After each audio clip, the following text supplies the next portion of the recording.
वसुदेव सुतं देवं कंसचाणूरमर्दनं देवकी परमानन्दं कृष्णं वन्दे जगद्गुरु। मूकं करोति वाचालं पङ्गुं लङ्घयते गिरिं यत्कृपातमहं वन्दे परमानन्दमाधवम्।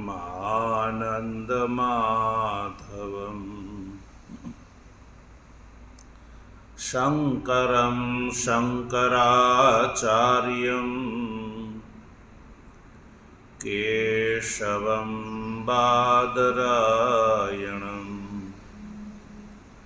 सूत्रभाष्यकृतौ वन्दे भगवन्तौ पुनः पुनः। ईश्वरो गुरुरात्मेति मूर्तिभेदविभागिने व्योमवद्व्याप्तदेहाय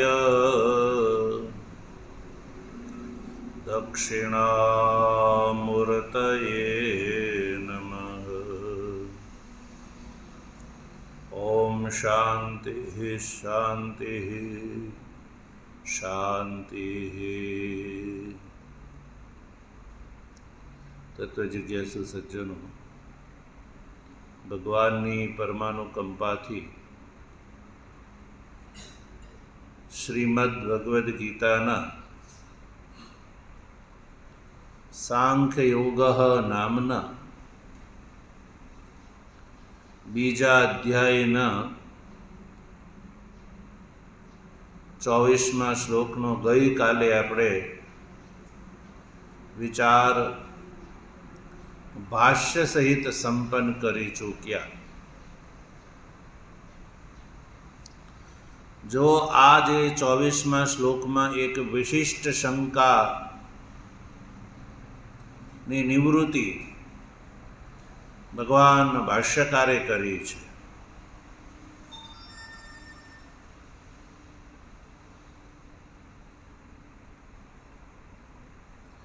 આ શ્લોકમાં પુનરુક્તિ દોષની શંકા ઊભી કરી છે અને એ શંકાની નિવૃત્તિ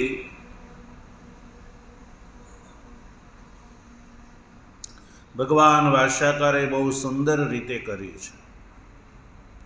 ન એતેષાં શ્લોકાનાં પૌનરુક્ત્યમ ચોદનીયમ, કે આ જે શ્લોકોમાં પુનરુક્તિ દોષની શંકા કરવી જોઈએ નહીં। કેમ? એટલા માટે ભગવાન શ્રી કૃષ્ણનો આશય જે છે એ એવો છે કે આત્મા દુર્બોધ હોવાથી, આત્મ વસ્તુ દુર્બોધ છે એટલે એકવાર કહેવાથી અધિકારીને બોધ નથી થતો। દુર્બોધત્વાદ, દુર્બોધ હોવાથી, કઠિનતાથી આત્મતત્વનો બોધ થાય છે। એટલે આત્મરૂપી વસ્તુને ફરી ફરીને પ્રસંગ ઊભો કરીને એક શબ્દ નહીં તો બીજા શબ્દથી પણ આત્મરૂપી વસ્તુનું જ ભગવાન વાસુદેવ નિરૂપણ કરી રહ્યા છે. શા માટે? ભગવાનનો આશય છે કોઈને કોઈ રીતે, કોઈને કોઈ પ્રકારથી જે આ સંસારી જીવો છે એ સંસારી જીવોને આ અવ્યક્ત એવો જે આત્મતત્વ છે એ બુદ્ધિનો વિષય બની જાય. બુદ્ધિ ગોચરતામ આપન્નમ, બુદ્ધિમાં બેસી જાય, સમજાઈ જાય તો સંસારની નિવૃત્તિનું એક કારણ બની જાય છે. એટલે આત્મતત્વનો બોધ છે એ સંસારના જન્મ મરણાદિ દુઃખોની નિવૃત્તિનું કારણ છે. એટલે ભગવાન શ્રી કૃષ્ણનો આશય છે કે પ્રકારાંતરથી ભિન્ન ભિન્ન રૂપથી આત્મતત્વનું નિરૂપણ કરવાથી શ્રોતાના મનમાં કોઈને કોઈ પ્રકાર જે છે એ બેસી જાય અને આત્મતત્વનું જ્ઞાન થઈ જાય. એટલે ભિન્ન ભિન્ન શબ્દનો પ્રયોગ કરીને એક જ આત્મતત્વનું વર્ણન આ શ્લોકોમાં કરવામાં આવ્યું છે. તો એ પુનરાવૃત્તિ દોષ નથી, પણ અધિકારી શ્રોતાને આત્મતત્વનું જ્ઞાન કરાવવા માટે છે. તો 24મા શ્લોકમાં આ વિશિષ્ટ શંકાની નિવૃત્તિ ભગવાન ભાષ્યકારે કરી. તો આજે આપણે 25મા શ્લોકનો વિચાર પ્રારંભ કરી રહ્યા છીએ. 25મા શ્લોકમાં ભગવાન શ્રી કૃષ્ણ શું બતાવી રહ્યા છે? તો એ અવતરણિકામાં ભાષ્યકાર લખે છે કિંચ. કિંચ થી ભાષ્યકાર એવું કહેવા માગે છે કે ભગવાન શ્રી કૃષ્ણ જે પૂર્વમાં કહેલી વાત છે એને જ આગળ વધારી રહ્યા છે, નવી કોઈ મોડ યા વિશિષ્ટ વાત નથી કરી રહ્યા. એ કિંચ શબ્દથી બતાવી રહ્યા છે.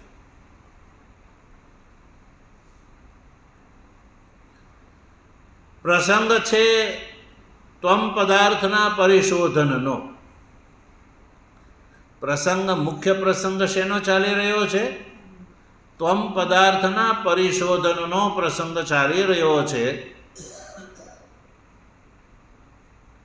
એટલે ત્વમ પદાર્થના પરિશોધનમાં હેત્વંતર બતાવી રહ્યા છે. કિંચ શબ્દથી એવું સંકેત કરે છે. કિંચ યાની બીજી વાત. કિંચ શબ્દનો અર્થ થાય છે બીજી વાત. એટલે ત્વમ પદાર્થના પરિશોધનમાં હેત્વંતર, બીજો હેતુ પ્રસ્તુત કરે છે ભગવાન શ્રી કૃષ્ણ. એવું કિંચ શબ્દથી ભાષ્યકાર કહે છે. કિંચ અવ્યક્તો અયમ ઇત્યાદિથી. તો આપણે શ્લોકનું ઉચ્ચારણ કરીશું. અવ્યક્તોયમ ચિંત્યોય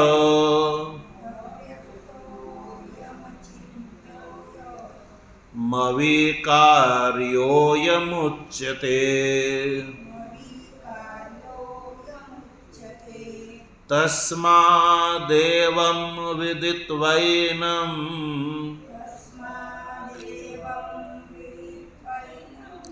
નાનુશોચિતુમર્હસી. અવ્યક્તોયમ ચિંત્યોય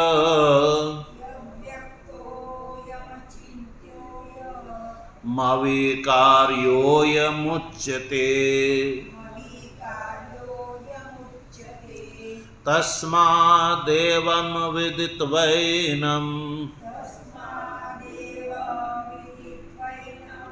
નાનુશોચિતુમર્હસી. તો આ શ્લોકનું આપણે ઉચ્ચારણ કર્યું. ભગવાન ભાષ્યકારોના કયા પ્રમાણે આ શ્લોકમાં ત્વમ પદાર્થના પરિશોધન માટે થઈને ભગવાન શ્રી કૃષ્ણ એક નવો હેતુ પ્રસ્તુત કરી રહ્યા છે. એ હેતુ શું છે એને વિશિષ્ટ રૂપથી આપણે સમજી શકીએ એ માટે થઈને સૌપ્રથમ આપણે આ શ્લોકના સંધિ વિગ્રહને જોઈએ. સંધિ વિગ્રહ થયા પછી આપણે શ્લોકસ્થ પદોને વાક્યક્રમમાં ગોઠવીશું અને વાક્યક્રમમાં ગોઠવવાથી વાક્યના અર્થને સમજતા વાર લાગતી નથી.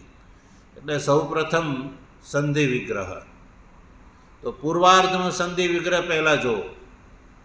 પૂર્વાર્ધમાં એક જ સમસ્ત પદ છે. એક જ પદમાં અવ્યક્તોયમ ચિંત્યોયમ અવિકાર્યોયમ ઉચ્યતે. જો એ જે પૂર્વાર્ધ છે એમાં વચ્ચે ક્યાંય જગ્યા નથી, એટલે કે એક જ પદ છે. એ સંધિકૃત એક જ પદ છે. એટલે આપણે એને સંધિ છૂટી પાડીશું તો સૌપ્રથમ અવ્યક્ત અયમ અચિંત્ય અયમ અવિકાર્ય અયમ ઉચ્યતે. તો આમ 7 પદ છૂટા પડે છે. 7. અવ્યક્ત અયમ અચિંત્ય અયમ અવિકાર્ય અયમ અને ઉચ્યતે. એવી જ રીતે ઉત્તરાર્ધમાં આપણે જોઈએ સંધિ વિગ્રહ. તો શ્લોકના ઉત્તરાર્ધમાં આપણને 3 પદ જોવા મળે છે. તસ્માદેવમ વિદિત્વૈનમ નાનુશોચિતુમર્હસી. આ રીતે હવે તસ્માદેવમમાં 2 પદ છૂટા પડશે, તસ્માત અને એવમ. પછી વિદિત્વૈનમ એ જે પદ છે એમાં પણ 2 પદ છૂટા પડશે, વિદિત્વા અને એનમ. વિદિત્વા અને એનમ. પછી નાનુશોચિતુમર્હસી એમાં 3 પદ છૂટા પડશે, ન અનુશોચિતુમ અર્હસી. તો આ રીતે શ્લોકના બધા પદો છે એની સંધિને આપણે છૂટી પાડી દીધી. સંધિ છૂટી પાડ્યા પછી આપણે એ પદો છે એને વાક્યક્રમમાં ગોઠવીએ, એટલે કે અન્વય ક્રમમાં ગોઠવીએ, અર્થક્રમમાં ગોઠવીએ. તો સૌથી પહેલા અવ્યક્ત અયમ. વાક્યક્રમમાં બોલો. અવ્યક્ત અયમ અચિંત્ય અયમ અવિકાર્ય અયમ ઇતિ ઉચ્યતે. તસ્માદ એનમ એવમ વિદિત્વા ત્વમ અનુશોચિતુમ નાર્હસી. ત્વમ અનુશોચિતુમ બોલો. અવ્યક્ત અયમ બોલો.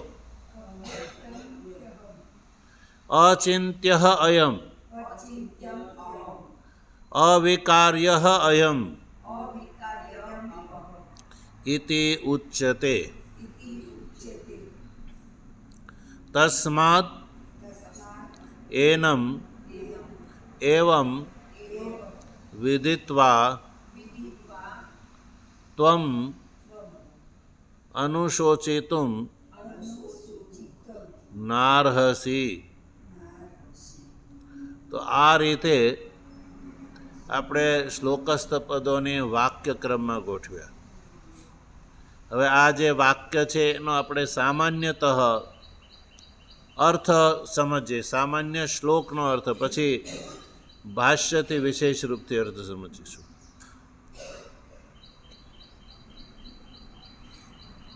ભગવાન કહે છે કે એ અર્જુન અવ્યક્ત અયમ, અયમ એટલે આ આત્મા અવ્યક્ત છે, આ આત્મા અવ્યક્ત છે. અચિંત્ય અયમ એટલે કે હે અર્જુન આ અયમ એટલે આ આત્મા અચિંત્ય છે, એટલે કે જેનું ચિંતન કરી શકાય એમ. જેમ અંતકરણ શબ્દાદિ વિષયોનું ચિંતન કરે છે એવી રીતે આત્માનું ચિંતન વિષય રૂપથી થઈ શકતું નથી, એટલે આ આત્મા અચિંત્ય છે. અવિકાર્ય અયમ એટલે આ આત્મા છે એ અવિકાર્ય છે. ઇતિ ઉચ્ચતે, ઉચ્ચતે એટલે કહેવામાં આવે છે. તો ભગવાન કહે છે કે આવું કહેવામાં આવે છે. ક્યાં કહેવામાં આવે છે? કોના દ્વારા કહેવામાં આવે છે? યા કહો કે વર્ણન કરવામાં આવે છે. કોના દ્વારા વર્ણન કરવામાં આવે છે? શાસ્ત્રો દ્વારા. કોના દ્વારા? શાસ્ત્રો દ્વારા વર્ણન કરવામાં આવે છે. એ અર્જુન, શાસ્ત્ર દ્વારા એવું વર્ણન કરવામાં આવે છે કે આ આત્મા અવ્યક્ત છે, અચિંત્ય છે અને અવિકાર્ય છે.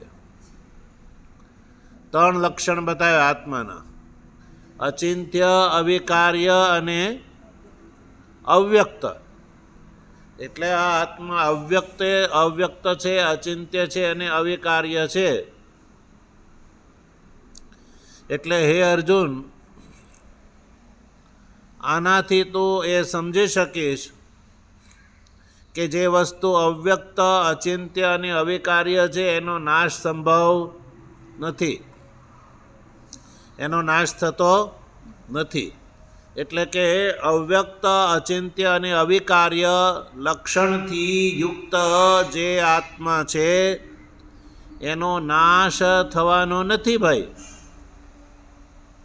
તસ્માત મને એટલા માટે હે અર્જુન, એનમ એવમ વિદિત્વા, એનમ એટલે તારો જે આત્મા છે તું એને એવમ આ રીતે તું સમજ, તો આ રીતે અનુભવ કર કે હું અવ્યક્ત છું, હું અચિંત્ય છું અને હું અવિકાર્ય છું. આ 3 લક્ષણોથી તું પોતાને સમજ.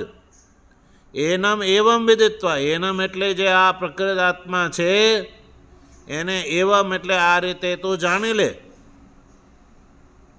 જો તું જાણીશ તો તમ અનુશોચિતુમ નાર્હસી, તો તું જો અનુશોકનો વિષય તું નહીં રહે. એટલે તારા માટે આ આત્મા જે છે એ શોકનો વિષય નહીં રહે, તું શોકને યોગ્ય નહીં રહે. અર્હસી, અનુશોચિતુમ નાર્હસી એટલે તું તને જ તને સમજાય છે કે મારું સ્વરૂપ જે છે શોક માટે, શોકને યોગ્ય નથી. અને શોકને યોગ્ય છે એટલે મારે કોઈનો શોક કરવો યોગ્ય ઘટતો નથી, એવું કહે છે. આવું ભગવાને કહ્યું કે અર્જુન, તો આત્માને અવ્યક્ત, અચિંત્ય અને અવિકાર્ય સમજીશ, પોતાને અનુભવીશ, તો પછી તને શોક નહીં થાય. આત્માને આ રીતે જ તું સમજ, આ રીતે તું પોતાના આત્માને સમજ કે હું અવ્યક્ત છું, હું અચિંત્ય છું અને હું અવિકારી છું. એવમ વિદિત્વ, મને આ જ પ્રમાણે તને તારા આત્માનો બોધ થશે, તો પછી તું શોકને યોગ્ય નહીં રહે. શોકને યોગ્ય તો એ જ વસ્તુ હોય છે જે વ્યક્ત હોય છે, જે ચિંત્ય હોય છે અને જે વિકારી હોય છે. જેટલી વસ્તુ આત્માથી અતિરિક્ત છે બધી વસ્તુ વ્યક્ત છે, ચિંત્ય છે અને વિકારી છે. અને એટલે જ એનો નાશ થઈ જાય છે, અને નાશ થઈ જાય છે એટલે એ સંસારી જીવોના માટે શોકનું કારણ થઈ જાય છે. પણ તું તો આત્માના આવા સ્વરૂપને ઓળખી લે, તો તું પણ શોક નહીં કર. તારા માટે આત્મા શોકનો વિષય નહીં રહે. આવો ભગવાને શ્લોકમાં સામાન્ય અર્થ બતાવ્યો છે. ભગવાન ભાષ્યકાર એનો વિશેષ અર્થ ખોલે છે. તો એ ભાષ્યમાં આપણે પ્રવેશ કરીએ. જો ભાષ્યકાર શું કહે છે.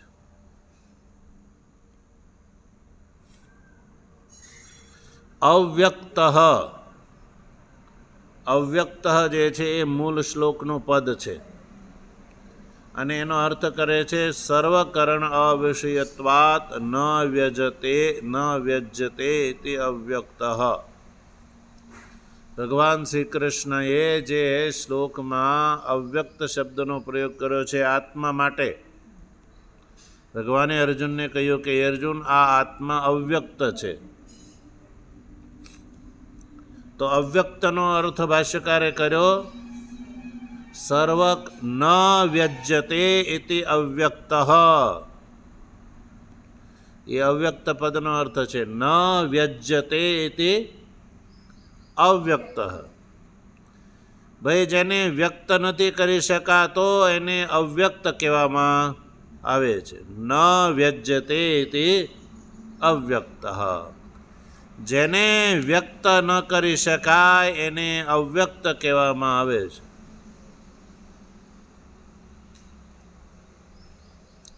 તો કેમ જેને વ્યક્ત નથી કરી શકાતો? શું વાંધો છે? તો કહ્યું કે વ્યક્ત કરવા, જેના દ્વારા પદાર્થ વ્યક્ત થાય છે કે નહીં, જેના માધ્યમથી પદાર્થ વ્યક્ત થાય છે એ માધ્યમની અંદર યોગ્યતા નથી. માધ્યમની અંદર એ યોગ્યતા નથી. સંસારના સઘળા પદાર્થોને ઇન્દ્રિયો દ્વારા વ્યક્ત કરી શકાય છે. સંસારના સઘળા પદાર્થોને ઇન્દ્રિયો દ્વારા વ્યક્ત કરી શકાય છે. વ્યક્ત કરી શકાય છે એટલે કે જે શબ્દ વિષય છે એને કાન દ્વારા વ્યક્ત કરી શકાય છે. સ્પર્શ વિષય છે એને ત્વગિન્દ્રિય દ્વારા વ્યક્ત કરી શકાય છે. રૂપ વિષય છે એને ચક્ષુ દ્વારા વ્યક્ત કરી શકાય છે. કટુ કષાય આદિ જે રસ વિષય છે એને જીભ દ્વારા વ્યક્ત કરી શકાય છે. સુરભી અને અસુરભી નામની જે બે પ્રકારની ગંધ છે એ ગંધને ઘ્રાણ ઇન્દ્રિય દ્વારા વ્યક્ત કરી શકાય છે. આ રીતે શબ્દાદિ વિષયોને ક્રમથી પાંચેય શ્રોત્રાદિ પાંચેય ઇન્દ્રિયો દ્વારા વ્યક્ત કરી શકાય છે. ઇન્દ્રિયો દ્વારા વ્યક્ત કરવા માટે આત્મા પાંચ પ્રકારનો હોવો જોઈએ: શબ્દ, સ્પર્શ, રૂપ, રસ અને ગંધ. પણ આત્મા જે છે આ શબ્દાદિમાંથી કોઈ પણ પ્રકારનો નથી. અને ઇન્દ્રિયોની જે છે એ ત્યાં પહોંચ એટલા માટે નથી કે ઇન્દ્રિયો શબ્દાદિ વિષયોને જ વ્યક્ત કરી શકે છે. એટલે સર્વકરણનો આત્મા અવિષય છે. સર્વકરણ, કરણથી અભિપ્રાય છે ઇન્દ્રિયો. શ્રોત્રાદિ ઇન્દ્રિયોનો વિષય નથી, અર્થાત કે શ્રોત્રાદિ ઇન્દ્રિયોની પહોંચ નથી. એટલે શ્રોત્રાદિ વિષયોનો, કરણનો, ઇન્દ્રિયોનો અવિષય હોવાથી એને વ્યક્ત કરી શકાતો નથી. વાગાદિ ઇન્દ્રિયોનો પણ વિષય નથી એટલે એને વ્યક્ત કરી શકાતો નથી. એટલે ભાષ્યકાર અવ્યક્ત પદનો અર્થ કરે છે સર્વકરણ અવિષયત્વાત ન વ્યજ્યતે. સર્વ શ્રોત્રાદિ વાગાદિ જે કરણ છે, ઇન્દ્રિયો છે, એનો અવિષય હોવાના કારણે ન વ્યજ્યતે, એને વ્યક્ત કરી શકાતો નથી. એટલે આત્મા જે છે હે અર્જુન અવ્યક્ત છે. અવ્યક્ત અયમ, અયમ એટલે જેનો પ્રસંગ ચાલે છે એ આત્મા. અયમનો અર્થ કર્યો ભાષ્યકારે આત્મા.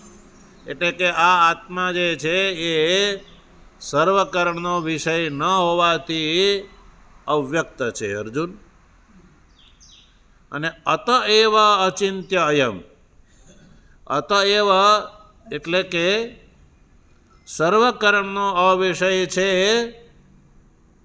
એટલે જ અચિંત્ય અયમ.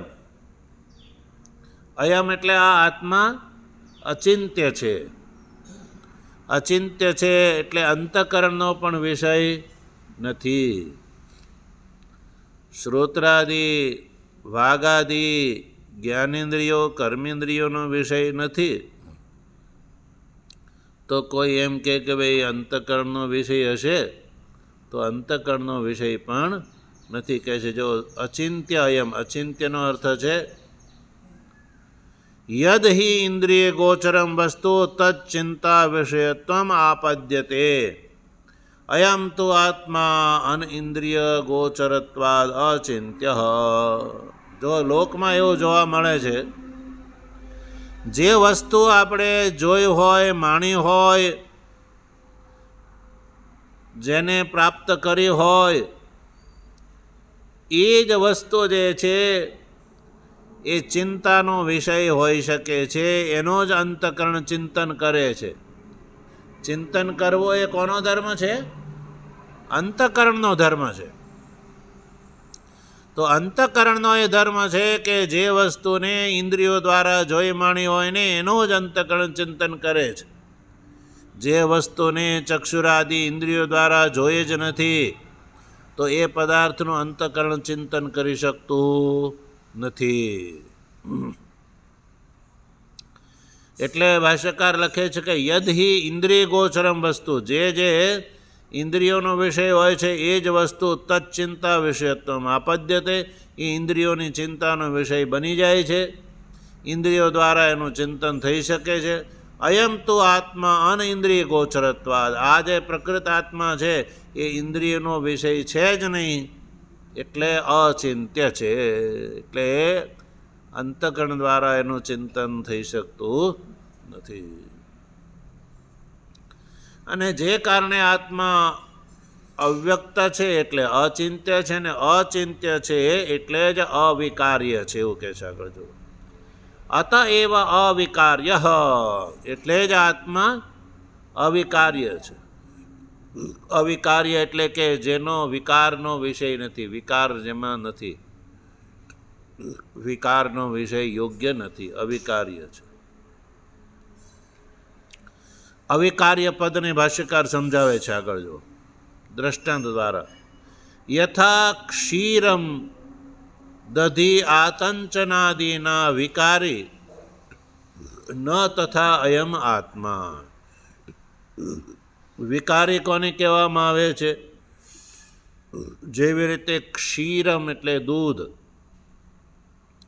દૂધ છે એને દધી અને આતંચનાદિથી એને વિકારી કરી શકાય છે. દૂધની અંદર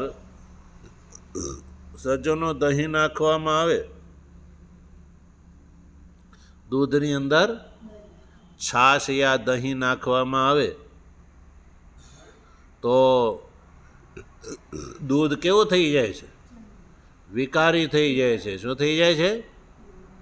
વિકૃત થઈ જાય છે. એટલે બદલાઈ જવું. વિકૃત થવું એટલે બદલાઈ જવું. તો પછી તમે કહો મારે ચા બનાવી છે, તો દહીંની ચા બનશે? નહીં બને. દૂધ છે એ વિકૃત થઈ ગયું એટલે કે બદલી ગયું, પરિણિત થઈ ગયું.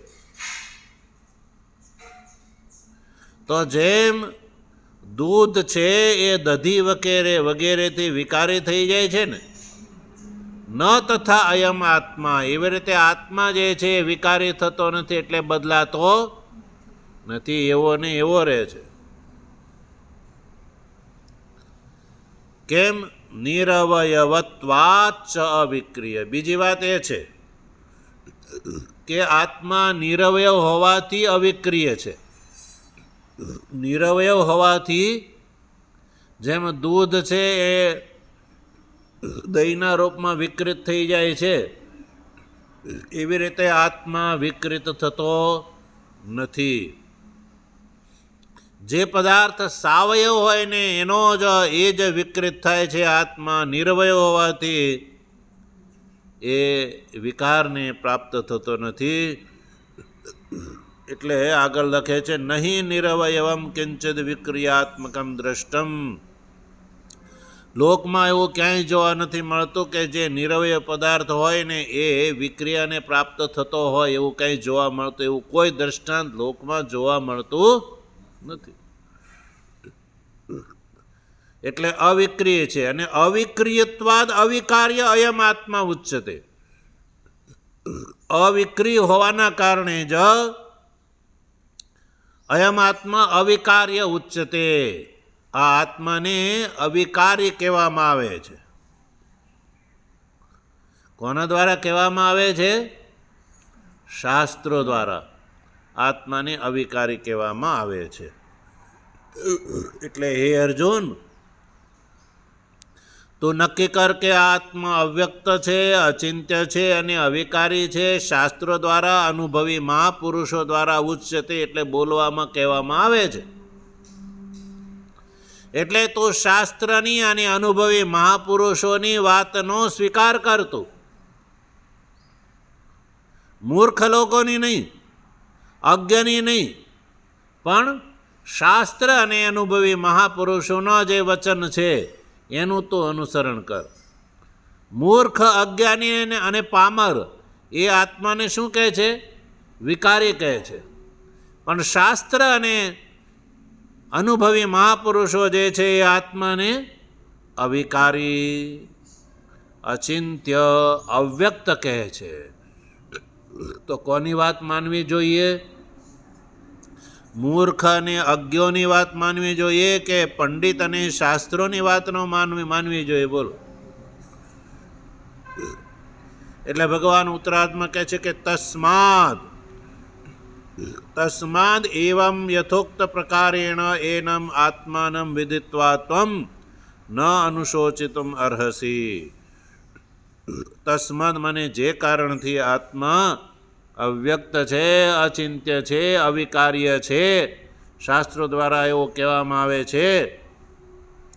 તસ્માદ મને એટલા માટે એવમ યથોક્ત પ્રકારેણ, આજે કયા પ્રકારે કહેલા પ્રકાર પ્રમાણે એનમનો અર્થ છે આત્માનમ, આ આત્માને વિદિત્વા, શાસ્ત્રોના કયા પ્રમાણે આત્માને તું જાણી લે કે આત્મા અવ્યક્ત છે, અચિંત્ય છે અને અવિકાર્ય છે એવું વિદિત્વા જાણી લે તો તું ત્વમ નાનુશોચિતુમ અર્હસી, તો તને આવો પ્રકારનો જે રીતે શોક થઈ રહ્યો છે એ શોક તને નહીં થાય. તો શોકને યોગ્ય રહેશે જ નહીં. ત્વમ ન અનુશોચિતુમ અર્હસી, તું શોકને યોગ્ય છો જ નહીં. એ પણ ક્યારે અનુભવ થશે? તો આત્માના આવા સ્વરૂપને જાણી લઈશ તો તું શોક કરવાને યોગ્ય જ નહીં રહે. શોક કરવાને યોગ્ય યા શોક કરે છે અજ્ઞ અને મૂર્ખ, પછી તને શોક નહીં થાય. કેવા પ્રકારનો શોક?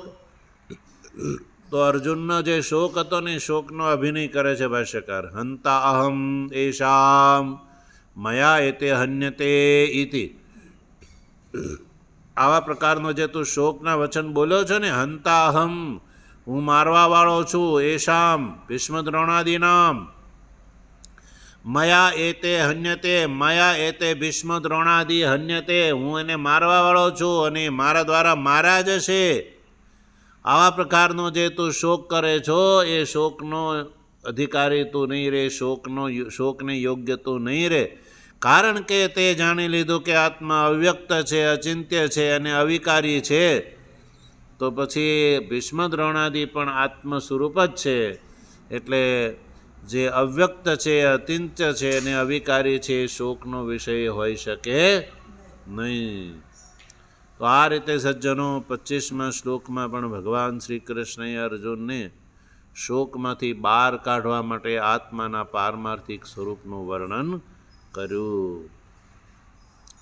ઓમ વસુદેવ સુતમ દેવમ કંસચાણૂરમર્દનમ દેવકી પરમાનંદમ कृष्णं वन्दे जगद्गुरुं मूकं करोति वाचालं पङ्गुं लङ्घयते गिरिं यत्कृपातमहं वन्दे परमानन्दमाधवं शङ्करं शङ्कराचार्यं केशवं बादरायणं सूत्रभाष्य कृतौ वन्दे भगवन्तौ पुनः पुनः ईश्वरो गुरुरात्मेति मूर्तिभेदविभागिनः